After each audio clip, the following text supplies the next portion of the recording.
আসসালামু আলাইকুম। লিখিত পরীক্ষার পূর্ণাঙ্গ প্রস্তুতির আরেকটি নতুন ভিডিওতে আপনাদের স্বাগতম। আজকের ভিডিওতে থাকছে বস্ত্র পাট মন্ত্রণালয়ের অফিস সহায়ক পদের সম্পূর্ণ প্রশ্ন সমাধান। আজকে শুক্রবার অর্থাৎ 9 মে 2025 তারিখে অফিস সহায়ক পদের পরীক্ষাটি অনুষ্ঠিত হয়। তো চলুন শুরু করা যাক। প্রথমে আছে সীতার বনবাস কার রচনা?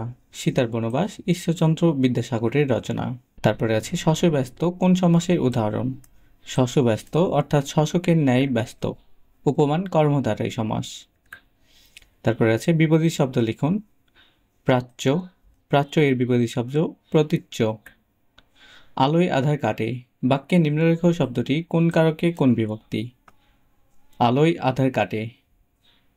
আমরা জানি এ অতে এগুলো হচ্ছে সপ্তমী বিভক্তি, তাই এটি হচ্ছে করণ কারকে সপ্তমী বিভক্তি। ইঁদুর কপালে বাগধারাটির অর্থ কি? মন্দভাগ্য। ইঁদুর কপালে অর্থ মন্দভাগ্য। করদান করে যে এক কথায় করদ। কোন বানানটি শুদ্ধ? এখানে 4টি অপশন দেওয়া আছে, এর মধ্যে অদ্যপি বানানটি মনে রাখবেন, অদ্যপি এই বানানটি শুদ্ধ। তারপর আছে সন্ধি বিচ্ছেদ করুন। ষষ্ঠী, সহযোগী ষষ্ঠী। তারপর একটি অনুচ্ছেদ লিখতে বলা হয়েছিল শিষ্টাচার। শিষ্টাচার হলো সামাজিক ভদ্রতা ও সৌজন্যবোধ। এটি ব্যক্তি ও সমাজের মধ্যে সৌহার্দ্য বজায় রাখতে সাহায্য করে। শিষ্টাচার এখানে দন্তান্ন হবে, সরি। শিষ্টাচারবান মানুষ সমাজে সম্মান পায়, তাই আমাদের সবাইকে শিষ্টাচার চর্চা করা উচিত।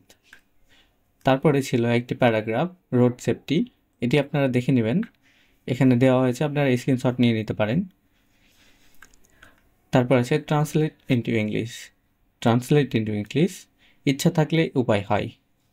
Where there is a will, there is a way. Where there is a will, there is a way. তারপরে তার হাতের লেখা ভালো। His handwriting is good.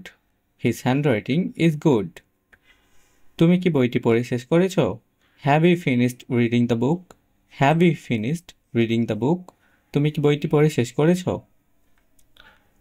তারপর আছে fill in the blank. He is suitable for the post.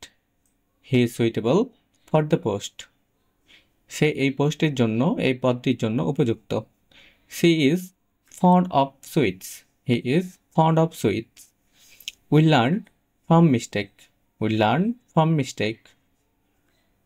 তারপর একটি শতকরার অঙ্ক ছিল। শতকরা বার্ষিক কত মুনাফায় 3000 টাকার 5 বছরের মুনাফা 1500 টাকা হবে? অর্থাৎ এখানে পার্সেন্টেজ লিখতে বলা হয়েছে, পার্সেন্টেজ কত, কত পার্সেন্ট মুনাফায়। তো আমরা লিখি 5 বছরের মুনাফা 1500 টাকা, 1 বছরের মুনাফা 1500 ভাগ 5 300 টাকা। তাহলে 300 টাকার বার্ষিক মুনাফা 300 টাকা, সরি 3000 টাকার বার্ষিক মুনাফা 300 টাকা, 1 টাকার বার্ষিক মুনাফা 300 বাই 3000। অতএব এখানে 100 টাকা, সরি এখানে ভুল হয়েছে, 100 টাকার বার্ষিক মুনাফা 300 ইন্টু 100 ডিভাইডেড বাই 3000 সমান 10%। অর্থাৎ শতকরা বার্ষিক 10% বার্ষিক মুনাফায় 3000 টাকার 5 বছরের মুনাফা 1500 টাকা হবে। তারপর আছে 16 নম্বরের সংক্ষেপে উত্তর দিন। এখানে 10টি সংক্ষেপে উত্তর দিতে বলা হয়েছে। বাংলাদেশের তেল শোধনাগার কোথায় অবস্থিত? বাংলাদেশের তেল শোধনাগার অবস্থিত চট্টগ্রামে। জাতীয় স্মৃতিসৌধ কত একর জায়গার উপর প্রতিষ্ঠিত? জাতীয় স্মৃতিসৌধ 84 একর জায়গার উপর প্রতিষ্ঠিত। বরেন্দ্রভূমির মাটির রং কেমন? বরেন্দ্রভূমির মাটির রং ধূসর ও লাল। বাংলাদেশের দক্ষিণের সীমানা কি? বাংলাদেশের দক্ষিণের সীমানা আমরা সবাই জানি বঙ্গোপসাগর। বাংলাদেশের প্রাচীন জাতি কোনটি? বাংলাদেশের প্রাচীন জাতি হচ্ছে দ্রাবিড়।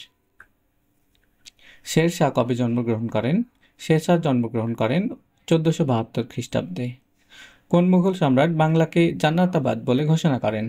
সম্রাট হুমায়ুন বাংলাকে জান্নাতাবাদ বলে ঘোষণা করেন। আন্তর্জাতিক পুলিশ সহযোগিতা দিবস কবে? এটি হচ্ছে 7 সেপ্টেম্বর।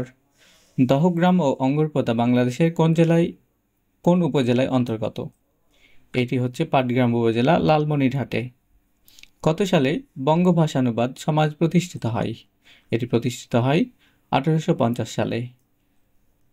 এই ছিল আজকের আয়োজন। ভিডিওটি ভালো লাগলে অবশ্যই লাইক করবেন, কমেন্ট করবেন এবং শেয়ার করবেন।